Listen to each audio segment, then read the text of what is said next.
Dumbo. Dumbo. Dumbo. Dumbo. Dumbo. I got it! I got it! One thing I always liked about Dumbo growing up was that it was a pretty simple story.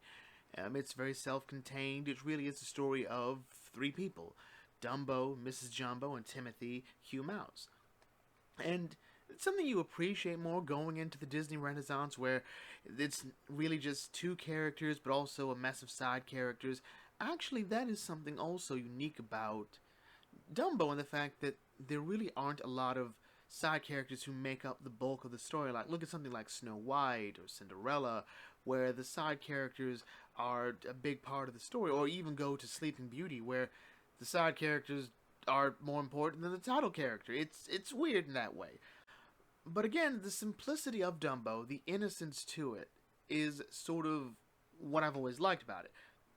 And of course, the Crows. I've loved the Crows. No matter what era, I've always loved the Crows. I get some people think they're racist. It doesn't really matter to me, because the Crows in the movie are framed as the best adults there. Outside of Mrs. Jumbo, they're the only ones that don't make fun of Dumbo. They make fun of the idea that an elephant could fly, because that's an absurd idea in itself. The only reason we accept it is because we know Dumbo will fly.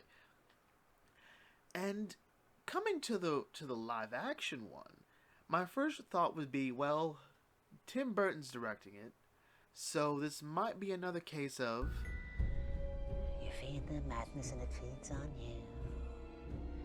You feed the madness and it feeds on you. You feed the madness and it feeds on you.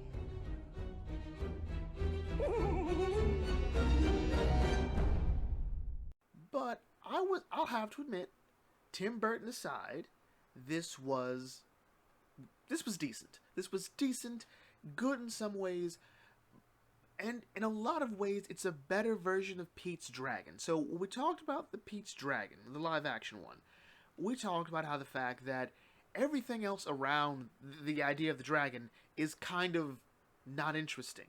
I mean, there's the idea that, hey, people remember the dragon's a myth, but it never goes anywhere. We never see the impact the dragon has on anything. It just sort of happens. This kid got lost, the dragon found him, and we go from there. It really does want to go with the sort of Lilo and Stitch aspect. But to be fair, Lilo and Stitch wasn't that inherently a new idea. It's Gordy, Babe. There was like another one about a girl who found some ducks and she helped them fly because mom was... It was interesting. This story of a pet changing a broken family is not new. And that's fine. This doesn't reinvent that wheel. This doesn't really perfect it. The primary difference between this outside of the cast is the fact that Dumbo flies relatively early in this movie, especially compared to the original, where Dumbo only flies twice. This one here, there's an entire arc to Dumbo learning to fly, and to Dumbo's credit, that's great. The problem is sort of everything around it isn't as strong as I think the movie thinks it is. So the kids, for example, are kind of forgettable. They just are. Their dad is the stronger character in my mind. Holt comes back from war, he's lost an arm. He comes back to find that not only is his wife gone, but his role in the circus has fundamentally changed. The world has changed, he's changed, and now he's trying to sort of find his place in it. That's great. His relationship with Mrs. Jumbo and Dumbo is great. Danny DeVito is here, and Danny DeVito either plays a really hilariously bad villain, or he plays a really interesting jerk. Here, he sort of throws you for a loop, honestly. Like, at first you think he's gonna be the bad guy, or a bad guy, like the greedy circus owner trying to keep it going. Like, we saw that in Ratatouille. But at the same time, he really wants to keep the circus together. He views it as a family, and to the movie's credit, the circus does present itself like a family. The problem is that their relationship with Dumbo is sort of... They don't want them laughing at Dumbo. They don't want them to be an antagonistic force to Dumbo. So every other antagonist force in the circus is really just the elephant handler who gets killed. And that's fine. The rest of the circus seems to be, okay, he's a baby, he's got big ears, that doesn't matter, because the next thing they know, he's lost his mom. that leads to, Baby Mine being performed. All of this is in its own way fine. The problem is, because there's so many of them, they don't quite all get the amount of time they deserve. They all sort of get like cameos in this movie, like little moments to show off, hey, this is who we are, this is what we do. And there's some great moments, some weaker moments, but ultimately it's fine, just a weaker aspect of the film. Then we come to our actual antagonist, and I will give points to Disney for this, because they essentially made the bad guy the Disney company. Now, hear me out. So Dreamland is essentially a mega circus that wants to assimilate other smaller properties into it. Actually, what it really wants to do is take the best parts of that, and the best way to do that is to take the entire thing and then get rid of everything they don't like. That doesn't sound like anything, that does it? It doesn't sound like an evil corporation going around, bloated in its excess. No, that doesn't sound like anything we've seen before, right? Right? But again, the problem with that one is because of how it's framed, that going in, you just know it's the bad guy because, well, there's no other bad guy here. And then, because there's no real thought put into it, he just becomes the bad guy. Like, there's no real reason for him to do the things he does at the end, outside of the fact we need tension because they don't want to really add anything complex to it. Which, Dumbo isn't complex, but now we're adding different elements to it, so we might as well be complex. So in other words, if given the chance, would Holt be alright with selling Dumbo? What would make him be okay with losing Dumbo? He's never given that chance. The kid's never given that chance. The circus is never really given that chance to really decide what kind of people they are going to be. Instead, it's just, well, he's clearly evil, so yeah, we don't have to really face any of this. But from an adaptation standpoint, I would say this movie does like to show off that it knows what Dumbo is. The fact that Casey Jr. is there. The fact that it starts off in Florida and we see it go through. That's essentially Casey Jr. coming down the track. The Baby Mine scene, which is the heart and soul of the movie, in my mind, is there. It's if that scene had been wrong, I would have just written this entire movie off. It still plays it just as well. It's just as touching. The design on Dumbo is beautiful. I do love this little thing. Oh my god, he's so pretty. Oh, it's adorable. I want to take him home, and I love elephants already.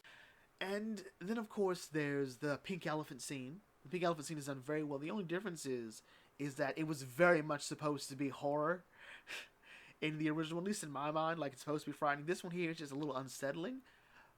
But Dumbo likes it, and that's something I do want to give the movie credit for in itself, is that we do get scenes where we see things from Dumbo's perspective. That is important, and we see Dumbo is just a child who loves his mom, who's curious about everything. How he flies, that he loves feathers, and that feather is sort of the key to him flying in its own way. Which was also weird because there was no real... Well, there was, but it could have been better. Like how Dumbo learns to fly without the feather.